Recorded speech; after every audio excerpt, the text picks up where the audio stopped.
Right now I'm going to another trail, a small trail, up country, near where I'm staying. This is the route to get there. Welcome back at another hike. This time we're gonna be in a very different environment and slightly easier. So come along and have a look at the beautiful scenery. Right, so we arrived here at the Kahakapao recreational area. Probably pronounced that completely wrong again. So this is a shared trail with it's also for bikes.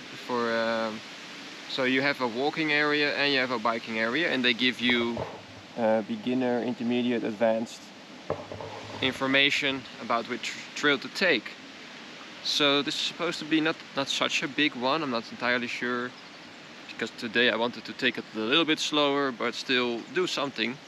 So here we have, for the rider's safety, that's the bike par, everything, difficulty levels. So that's for the bikes. And what about walk? So here we have the option. So I'm gonna take the main loop trail, so that starts here and ends here. So that's nice and easy, right? And that is 6.2 miles. No idea what that means, but we will figure out. Sometimes they also mention it in meters and kilometers, but this time they don't. But yeah, we will be fine. So this will be this one. Here we are here now. So it's this orange one all the way around. So let's try it out. So here we have the beginner trail for the bikes, and over there we have the express one. This is downhill bicycle trail. So it is a shared trail, so you have to watch out for bikes and also horses, I saw. So pay attention to that. Yeah, this is again a very different side of the island, because as you can see before, I did trails that were mostly in the lush green areas on the other side. Very jungly, very tropical feeling. This is more of a temperate climate, sort of, with, you know, the big trees around you, ferns. It's a bit drier. It gives me a little bit of Australian vibes, to be fair, from some Australian areas. Yeah, it has the same feeling to it. But yeah, let's see how it goes. Oh, there we have some bikers. Yeah. Right. This is just one of the many hikes around the Makawao region. So this is just to give you an idea and impression of what it looks like.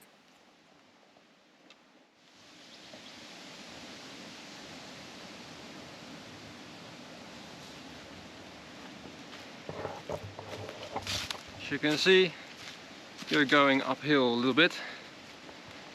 So I'm guessing it's like an uphill loop, where at the top you will then go down again. So, but let's see how it is and how heavy this turns out to be compared to the other ones, right? Until now it's very quiet here. It's very windy today also, so you mostly just hear the rustling of the wind, the leaves, and I don't see many people yet. So it could be busy, but it can also be quiet like now.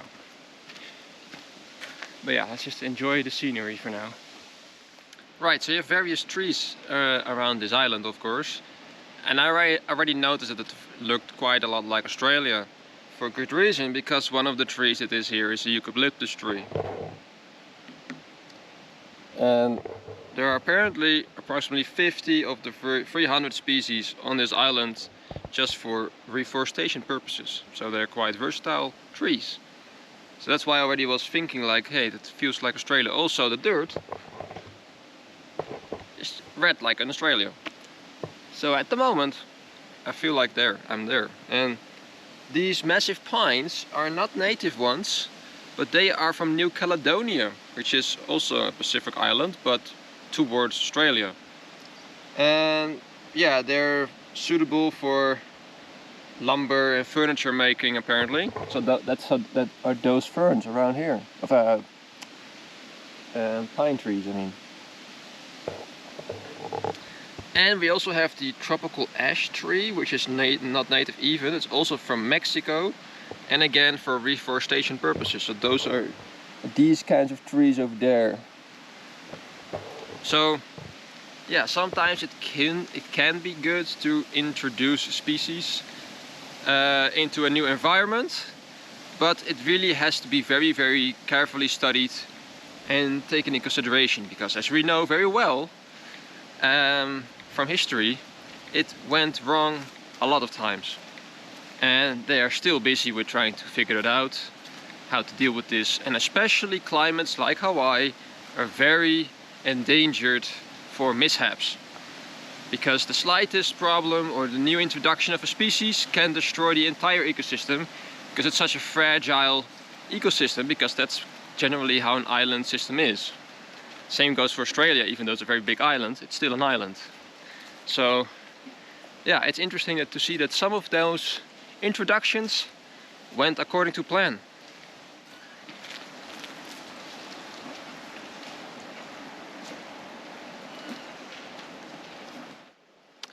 So here we have some smaller plant explanations. As you maybe know, the fern is very important in the, well, Pacific Island region. As some of you may know, even New Zealand has it as its national symbol, for example, for like the All Blacks and stuff like that. So this one is used for cultural practices, food, medicine, ceremonies, decoration. So you see them everywhere here. It's very beautiful, they're everywhere. And then we have this one is a also sacred ceremonial purposes, decorations, etc. So this is that kind of plant. I think it's something like that maybe, or those over there. And then we have these little ones and these. They are all indigenous, that's good. So these are those, I think. And these, I don't see them here. I don't see them at this moment. But yeah, it's interesting to see for what they use them.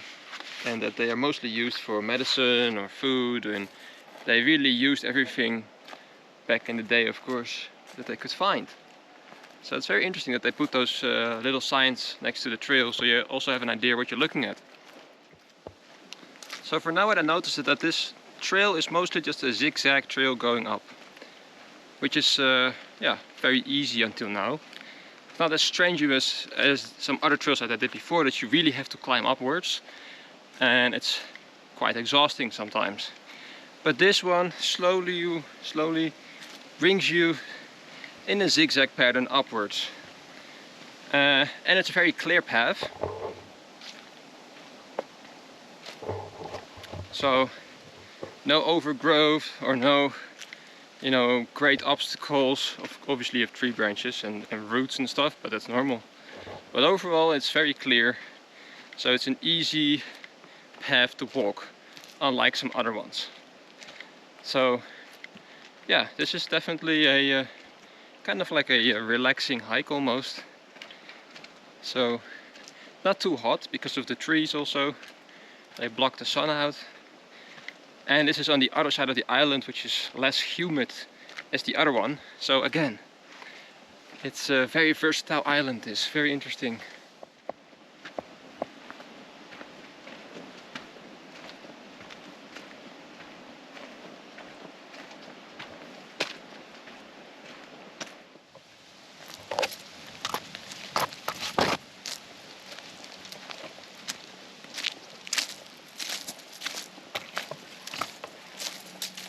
Seems like we have reached the end, or at least I mean the top of the trail.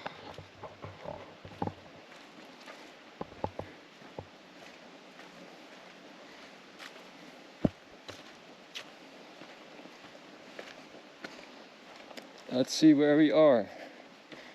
Oh, almost. There we are.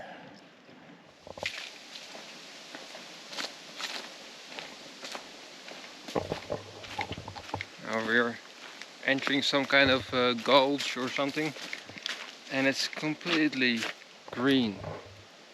Wow. All the way up to there. Amazing. So suddenly really go down into it a little bit and it turns very green. That's amazing. Oh. Huh. Look at this.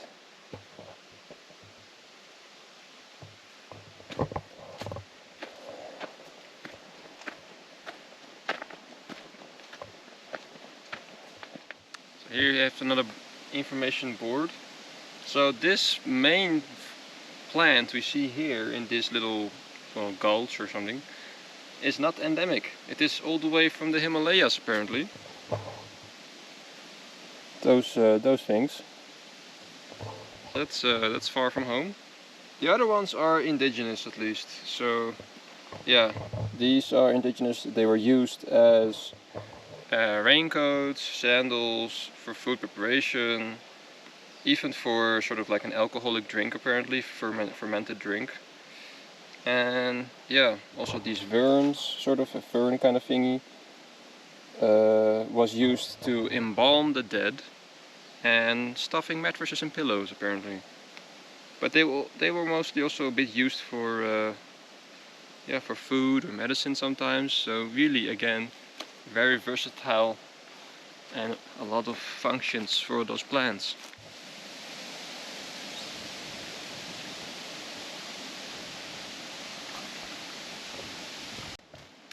So we have passed the halfway point because now we are actually going downwards again. So after a little bit of a break, I'm now making my way down again. So it's a very good trail. Again, very easy going. You don't feel exhausted after this. I mean, I still have to get down, but I assume it's gonna be easy.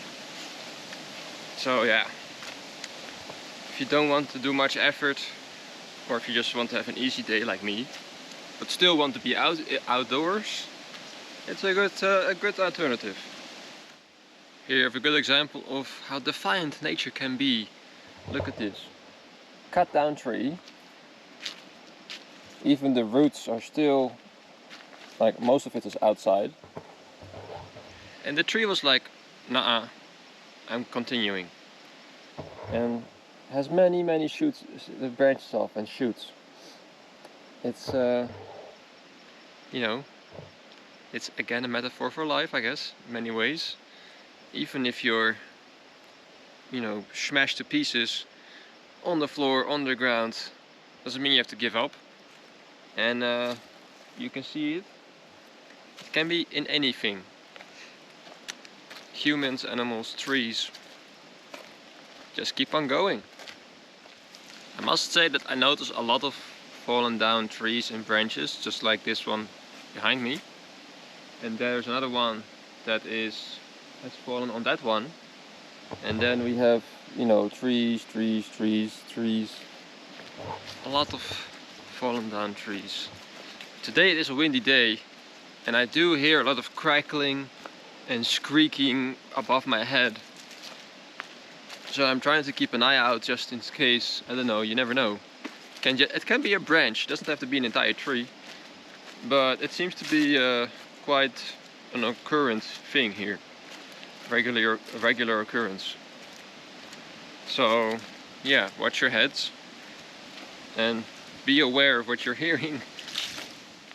One thing I think I should mention is that I find it quite surprising the lack of animals around you. So obviously there are no big animals on this island. There are deer here, I've heard, and I think there's like wild boars or just feral pigs. I've heard about this. I have not seen any of those. But in general, like, there is not even like birds or anything, right? So normally you expect a lot of birds in the forest, but you just sometimes faintly hear one. That's it. Nothing. Just it's just the wind and the trees moving. So yeah, just a interesting observation I made during this trail. Maybe it just happens to be like this when I'm here. Maybe normally it is much busier, who knows? But that's my observation for now. not that much animal things going on here.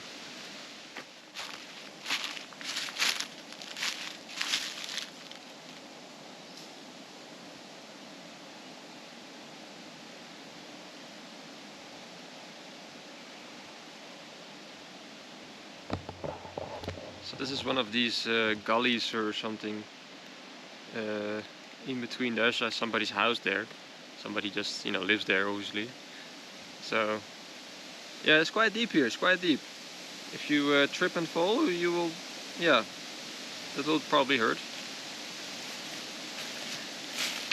Yeah, all those trails and stuff are on sort of like those hills, and of course in between you have those gullies or gulches or whatever you call them, little valleys. So it, you know, it goes a bit like a wavy thing, right? That's many times how those things work with those yeah, mountain, or in this case volcanoes. Yeah, very interesting, very beautiful also at the same time.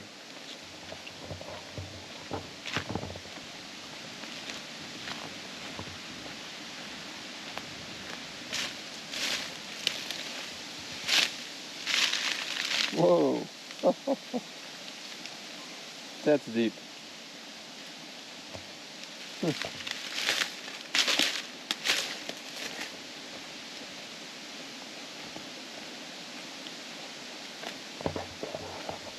It also feels kind of weird, considering that we're kind of walking in between eucalyptus trees, and I don't have to watch where I'm standing or where I'm walking.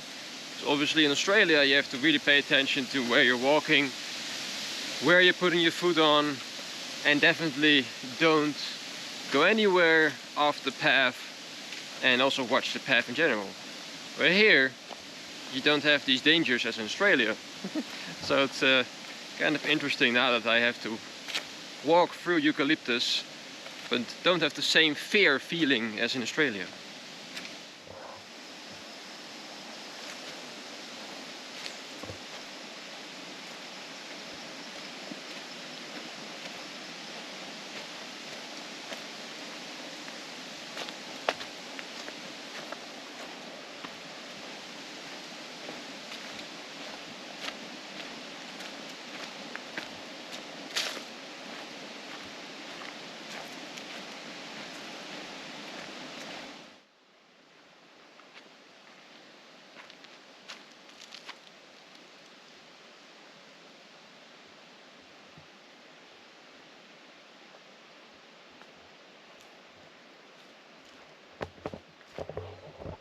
So yeah, you can see it again, very deep here.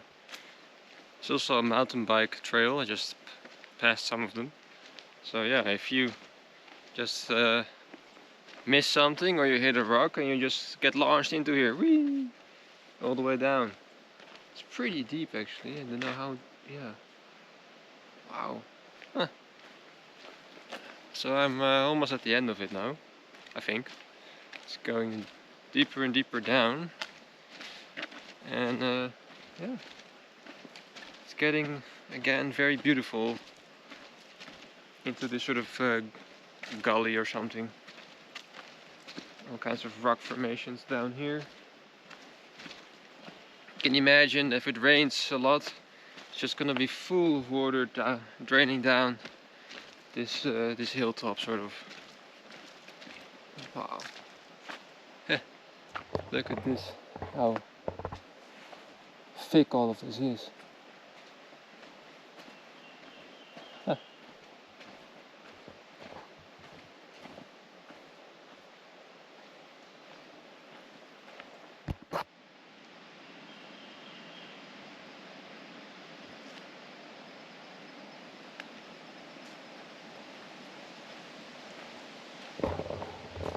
It's most definitely a very beautiful gully over here at the end of this trail, and it's thick with trees here. It's magnificent. It's yeah, nice little surprise at the end of this trail. Very beautiful. Really blocks out the entirety of the sun. It's yeah, It's barely visible. That was it for this hike. Please let me know what you think about it, or have you already done it, or would you do it? Hi.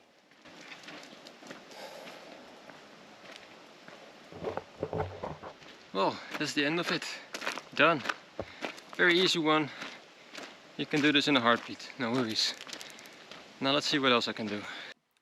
Thank you for watching and see you next time.